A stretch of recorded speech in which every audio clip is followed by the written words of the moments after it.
Assalamualaikum warahmatullahi wabarakatuh. Waalaikumsalam warahmatullahi wabarakatuh.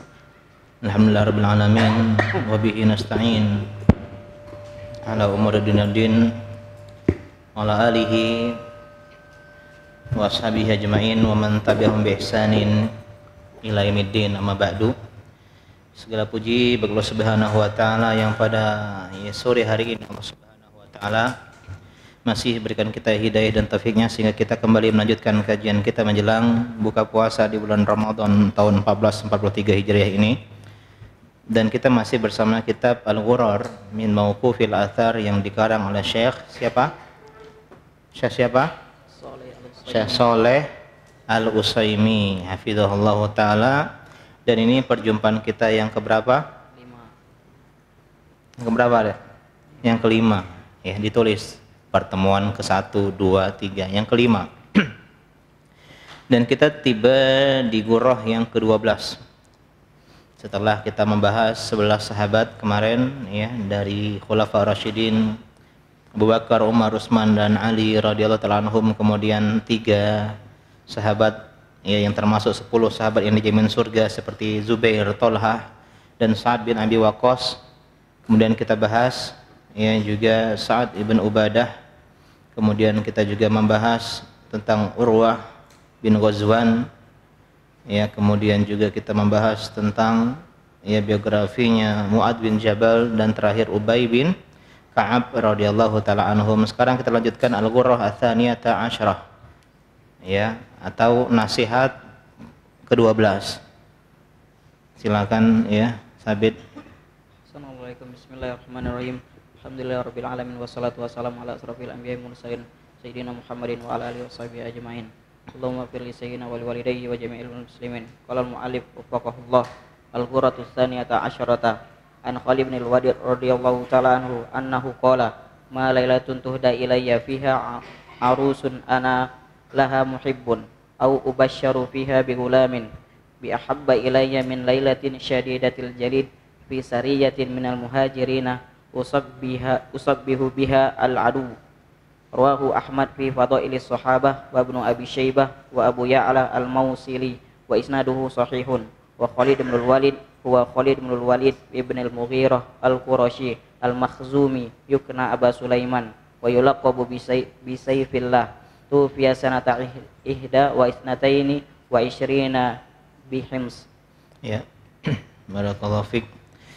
Sahabat yang ke-12 dalam kitab ini adalah sahabat yang mulia Khalid bin Walid ya radhiyallahu ta'ala anhu ya, sebagaimana kata pengarang di sini hafizahullah taala ya, Al-Ghurrah Ats-Tsaniyata Asyrah an Khalid ibn Walid radhiyallahu ta'ala anhu annahu qala ma lailatun, tidaklah suatu malam, tuhda ilayya fiha arusun ana laha muhib, di mana aku diberikan seorang pengantin wanita ya, wanita yang aku cinta.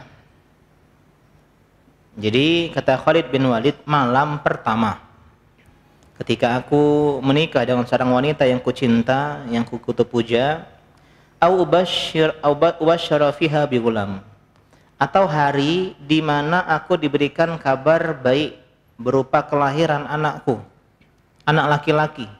Karena orang-orang Arab ya lebih mengagungkan anak laki-laki ketika itu dibandingkan anak perempuan. Jadi malam pertama pernikahan atau hari kelahiran buah hati seorang putra, bi ahabba ilayya min lailatin syadidatil jalid, itu tidak lebih aku cintai. Yang lebih aku cintai dibandingkan malam pertama dan hari kelahiran putraku adalah sebuah malam yang sangat dingin, berturunkan salju, fi sariyatin minal muhajirin, bersama pasukan perang dari kaum muhajirin, usabbihu bihal adu, yang mana di malam tersebut menunggu esok paginya berperang dengan musuh. Rawahu Ahmad fi Fadailis Sahabah. Hadis ini atau athar ini dikeluarkan oleh Imam Ahmad dalam kitab Fadailus Sahabah, bukan musnadnya, dan Ibnu Abi Syaibah dalam ya musannafnya, dan Abu Ya'la al-Mausili dengan isnad yang sahih.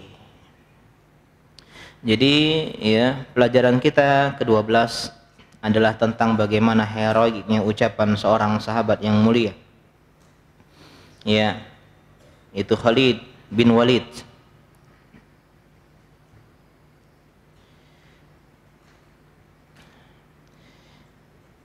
Yang beliau lebih mencintai malam yang dingin, menunggu berperang esok paginya dibandingkan malam pertama. Kalau kita malam pertama atau hari ketika dilahirkan putra kita, ya, akan tetapi Khalid bin Walid berbeda. Ya, beliau dengan luar biasa mengatakan lebih beliau cintai malam yang dingin, ya, ketika sedang berperang bersama kaum muhajirin melawan musuh Allah Subhanahu wa taala. Ini menunjukkan betapa agungnya jihad, adik-adik. Ya, berperang untuk menaikkan atau meninggikan kalimat Allah Subhanahu wa taala. Karena jihad adalah atapnya agama, puncaknya agama. Kalau menang kita mendapatkan kemuliaan, kalau kita kalah, gugur, kita mendapatkan pahala syahid, sebuah karunia dari Allah Subhanahu wa taala. Jadi tidak ada ya opsi yang buruk. Menang mendapatkan kemuliaan, meninggikan kalimat tauhid di negeri-negeri musuh.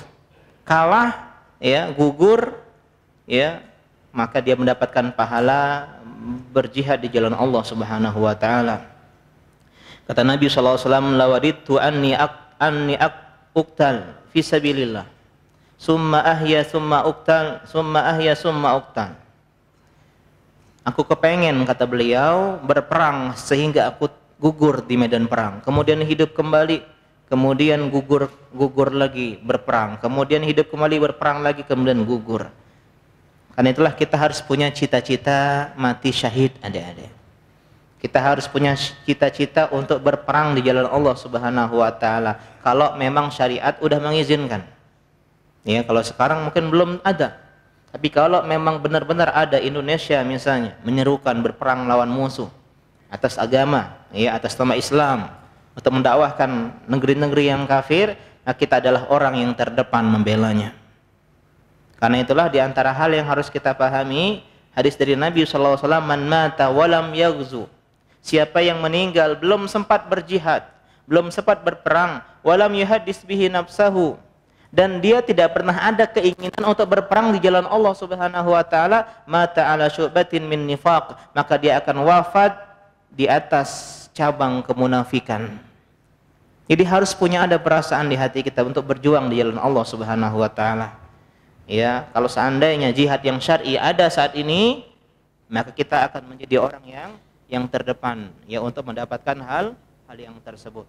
Ya, ini poin yang pertama, ya, dari athar, ya, dari athar Khalid bin Walid radhiyallahu taala anhu.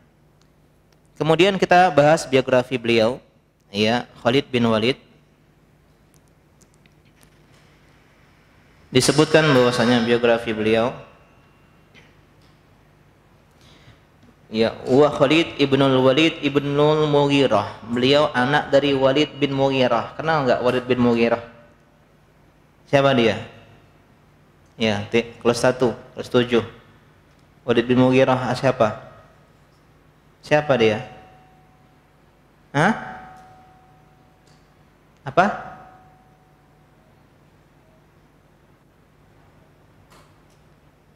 Walid bin Mughirah adalah orang yang pertama kali berinisiatif menghancurkan Ka'bah untuk direnovasi.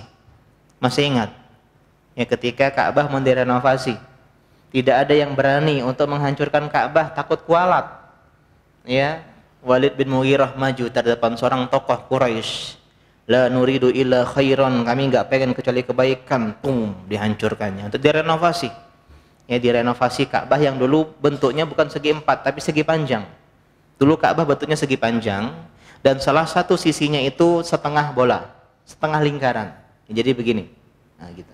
Ya, itu Ka'bah di zaman dahulu, zaman, ya, Nabi Ibrahim alaihissalam dibangun.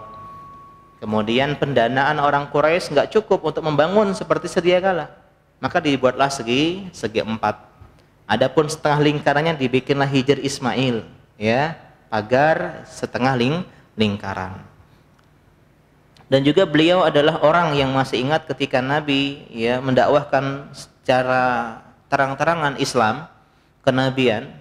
Orang-orang Quraisy berkumpul bersama Walid bin Mughirah untuk menyamakan persepsi, untuk menyamakan ucapan. Jangan sampai ada yang bilang ini gila, ada yang bilang ini tukang sihir, ada yang bilang ini adalah orang ya yang semisalnya pembohong dan semisalnya. Disatukan persepsi. Disatukan ya persepsi bahwasanya ternyata diambil kesimpulan oleh Walid bin Mughirah, Muhammad adalah tukang sihir. Tukang sihir, ya. Kemudian kita lanjutkan Al-Qurasyiyu Al-Makhzumi. Beliau ya dari suku Quraisy Bani Makhzum.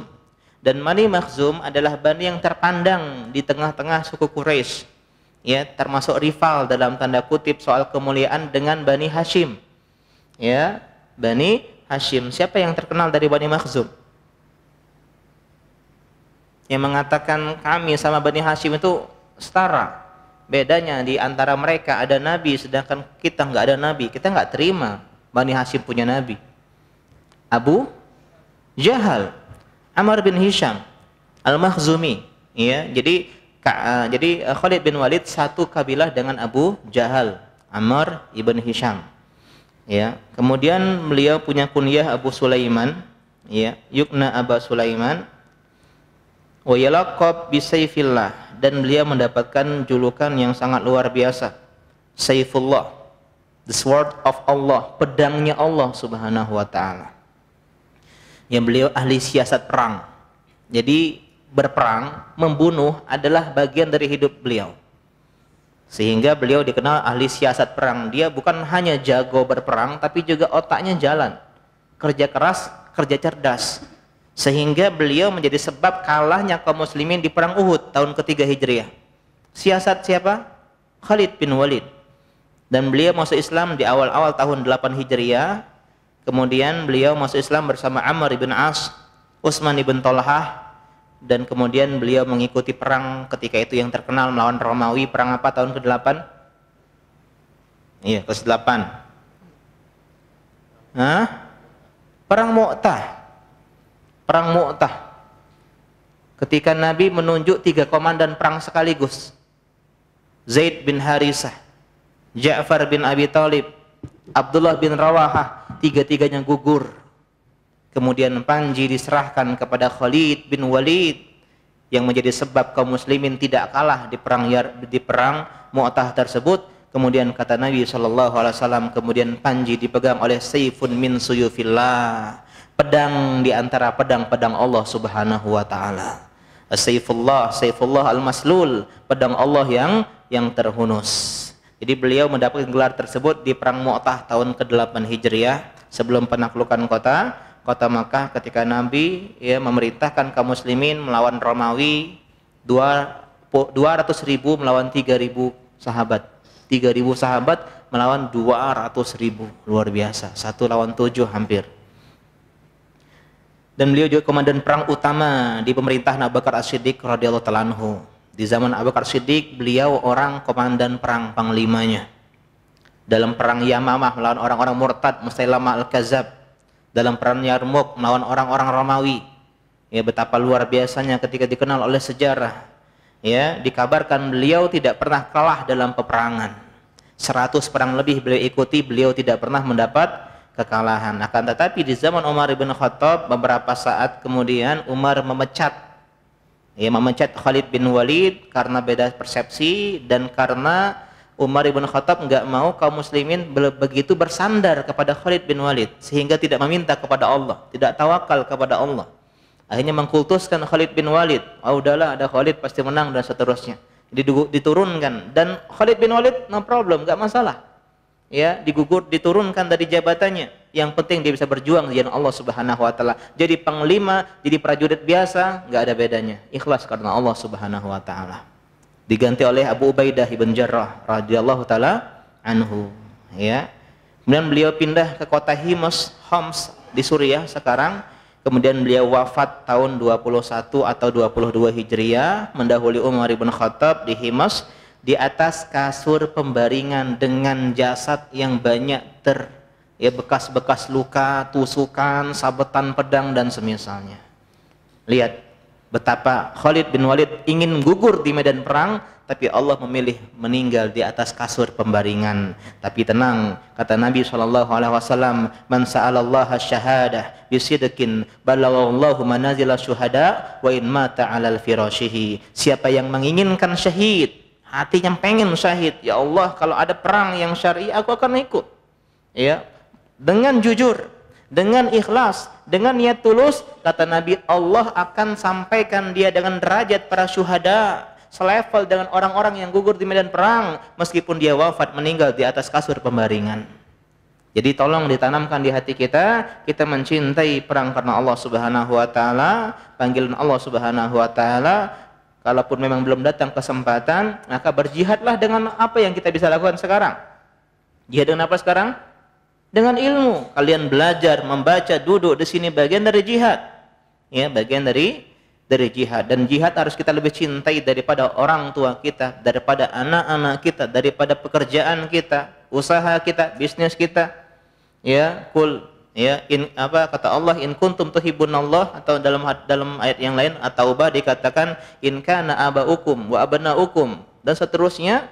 Ya, ahabba ilaikum, yang lebih kalian cintai orang tua, anak, saudara, bisnis, rumah yang megah, transportasi dan semisalnya, lebih kalian cintai dibandingkan Allah, Rasulnya. Wa jihadin fi sabilihi fatarabbasu, dan jihad di jalan Allah maka tunggulah sampai Allah datangkan keputusannya. Ini sahabat yang pertama, Khalid bin Walid radhiyallahu taala anhu. Ya, lanjutkan Murrah yang ke-13. Assalamualaikum. Kalau mu'alif wafaqahullah al-quratus salitsah asyarata an Abdullah bin Mas'ud radhiyallahu taala anhu annahu qala as-sabru nisful iman wal yaqinul imanu kulluhu, rawahu Tabrani wa isnaduhu sahihun, wa allaqal Bukhari wa al-jumlata ats-tsaniyah majzuman biha wa rufiya marfu'an wa la yasbut. Wa Abdullah ibn Mas'ud huwa Abdullah ibn Mas'udin ibn Ghafil al-Hudali halifi Bani Zuhra yukna Aba Abdurrahman wa yulaqabu bi sahibin na'lain was siwaqi wal mithara tufiya sanata sanatain wa salasina aw fil lati ba'daha bil Madinah. Ahsanta. Ya, sekarang Ghurrah tsalitsah asyar atau tsalitsata asyrata, wasiat yang ke-13 dari sahabat yang ke-13, dan beliau adalah Abdullah ibnu Mas'ud. Abdullah bin Mas'ud radhiyallahu taala anhu. Beliau berkata, as-sabru nisful iman. Kesabaran itu setengah atau separuh dari keimanan. Wal yakinu al-imanu kulluhu, sedangkan keyakinan itu adalah seluruhnya iman. Kalau sabar setengah, ya, yang separuhnya adalah keyakinan. Rawahu Tabrani wa isnaduhu sahih, ya, hadis riwayat Tabrani dan isnadnya sahih. Wa allaqal Bukhari, ya, al-jumlah tsaniyah, jumlah tsaniyah artinya al-yakin al-imanu kulluha, baris yang kedua, ya, kata yang kedua itu disebutkan oleh Imam Bukhari dalam sahihnya secara mu'allaq. Mu'allaq kemarin kita bahas, rawi gurunya itu tidak disebutkan, gurunya. Jadi tergantung langsung sanadnya ke atas. Ya, jadi misal saya mengatakan saya mendengar dari Syekh Utsaimin misalnya, ya. Padahal saya mendengar dari ustadz saya dari ustadz yang lain, kemudian beliau baru Syekh Utsaimin. Saya tidak sebutkan, maka ini namanya mu'allaq. Mu'allaq dengan sighah majzum, akan tetapi juga disebutkan secara marfu wala yasbut, ya, disebutkan Nabi SAW tapi tidak valid. Tentang kesabaran separuh dari keimanan, menunjukkan bahwasanya iman itu punya cabang adik-adik, ya, punya ranting, ya, ranting keimanan, syu'bah, ya, punya cabang. Kalau pohon punya cabangnya, dan di antara cabang iman adalah sabar. Dan sabar artinya apa? Menahan diri dari ucapan yang tidak diridhoi, dari perbuatan yang tidak diridhoi ketika ditimpa musibah atau yang semisalnya. Dan ada yang lebih agung daripada kesabaran, yakin. Ditimpa musibah, kalian nggak pulang misalnya, ya, karena kalian ditetapkan oleh ustadznya nggak boleh pulang, harus itikaf di sini. Sabar, bagus sabar. Tapi kalau yakin inilah yang terbaik dari Allah Subhanahu wa taala, itu lebih hebat dibandingkan sabar. Sabar hanya sekedar menahan diri, tapi masih ada seseknya, masih ada sedihnya, masih ada lesunya. Tapi kita sabar, kita nggak ngomong hal-hal yang tidak diridhoi, tapi hati kita masih perih, itu sabar. Sedangkan yakin, dia percaya ini adalah karunia dari Allah Subhanahu wa taala, takdir Allah Subhanahu wa taala. Dan sabar setengah dari iman, setengahnya lagi apa? Sabar temannya siapa? Teman sabar? Syukur. Ya, sehingga kalau orang punya sabar dan syukur, imannya sempurna. Ya, yang mukmin, yang kata Nabi, ajaban li amril mukmin, orang mukmin itu mengagumkan. Ditimpa musibah dia bersabar, ditimpa nikmat dia bersyukur. Jangan lesunian puasa-puasa nih ya. Harus semangat. Ya, bentar lagi. Jadi harus punya kesabaran dan juga ya keimanan. Sekarang kita bahas biografi Ibnu Mas'ud radhiyallahu taala anhu. Wa huwa Abdullah ibnu Mas'ud ibni Ghafil al-Huzali. Jadi dari Bani Huzail. Halifnya Bani Zuhrah. Sekutu Bani Zuhrah. Yukna Abu Abdurrahman, beliau digelari atau punya kunyah ya Abu Abdurrahman, dan beliau adalah salah satu sahabat yang termasuk sabiqunal awwalun, awal-awal masuk Islam. Hijrah 2 kali ke Habasyah, ke Madinah, dan orang yang pertama yang mengeraskan bacaan Al-Quran di hadapan orang-orang suku Quraisy Mekah. Beliau yang pertama kali mengeraskan. Ya, dalam riwayat dikatakan beliau membaca surat Ar-Rahman. Jadi ketika orang-orang Quraisy pada ngumpul, yang pertama kali berani menampakkan Quran terang-terangan adalah Ibnu Mas'ud. Ar-Rahman. Awalnya kagum orang-orang musyrikin. Ketika tahu ini Al-Quran, mereka marah dan mereka memukuli Abdullah ibn Mas'ud. Beliau adalah seorang yang faqih dan ahli Al-Quran. Ya, beliau tahu kapan Quran turun, ini surat ini kapan turun, di mana dia turun, tentang siapa dia turun. Bahkan beliau pernah dimintai Nabi SAW langsung untuk membacakan Al-Quran di hadapan Nabi. Ya, Abdullah, tolong bacakan Quran. Aku pengen mendengar Al-Quran dari dirimu. Ya, Nabi yang Al-Quran turun untuknya ingin mendengar bacaan Abdullah ibn Mas'ud radhiyallahu taala anhu. Beliau punya laqab, ya, julukan dia adalah bisahibi yulaqab bisahibin na'lain. Sahibnya na'lain, pemilik 2 sendal. Wasiwak, pemilik siwak. Wal mihtarah, dan pemilik bejana untuk berwudu. Kenapa? Karena beliau ini sering melayani Nabi SAW, menyiapkan sendal Nabi, ya, menyiapkan siwak Nabi, menyiapkan bejana ketika Nabi pengen wudu, disiapin semuanya. Menghormati ahli ilmu, melayani ahli ilmu. Ya, ketika ustadz keluar, misalnya santri, ustadz saya saja yang bawain barangnya, ini ustadz sendalnya dan semisalnya. Ya, ini diantara adab-adab yang mungkin jarang kita lakukan terhadap ahli ilmu, disiapkan kebutuhan pelayanannya. Pernah saking membantunya Nabi SAW, Abdullah ibn Mas'ud, beliau menaiki pohon arak. Pohon arak untuk kayunya diambil untuk apa? Untuk siwak. Ya, siwak arak. Kemudian tersingkaplah betisnya Abdullah ibn Mas'ud yang kurus ceking, sehingga sahabat-sahabat ketawa. Ya, kurus sekali betisnya Abdullah ibn Mas'ud. Kemudian Nabi tegur sahabat-sahabat yang tertawa, apa yang kalian tertawakan? Dan betisnya Abdullah asqalu fil mizan min Uhud, lebih berat di timbangan hari kiamat dibandingkan gunung Uhud. Ya, Abdullah ibn Mas'ud. Kita mendapati teman-teman semua banyak sahabat yang punya nama Abdullah. Abdullah bin Umar, apalagi Abdullah bin Abbas, Abdullah bin Amr bin As, Abdullah bin Zubair. Ya, 4 sahabat yang digelari Abadillah, 4 Abdullah. Abdullah bin Umi Maktum, Abdullah bin Zaid, dan banyak Abdullah yang lainnya. Tapi ketika disebut dalam hadis Abdullah saja, maka yang dimaksud adalah Abdullah bin Mas'ud radhiyallahu taala anhu. Yang lain dikenal dengan Ibnu Umar, Ibnu Abbas, Ibnu Zubair. ya, dan yang semisalnya Ibnu Ummi Maktum dan yang semisalnya.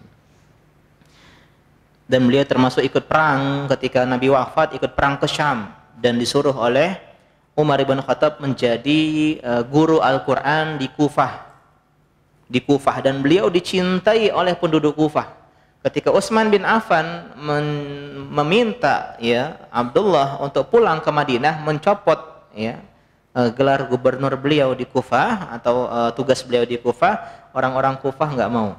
Ya, jangan balik, tetaplah jadi guru kami, tetaplah jadi yang ngurusin Kufah dan sebagainya. Tapi beliau mengatakan saya harus taat kepada Amirul Mukminin Utsman bin Affan. Beliau pulang ke Madinah dan tidak lama kemudian beliau wafat karena sakit di tahun ke-32 Hijriyah atau setelahnya, dan beliau dimakamkan di Baqi' ya Al-Gharqad di kota Madinah. Abdullah ibn Mas'ud radhiyallahu taala anhu, ya. Masih rezeki. Ya, ada rezeki. Yang ke-14.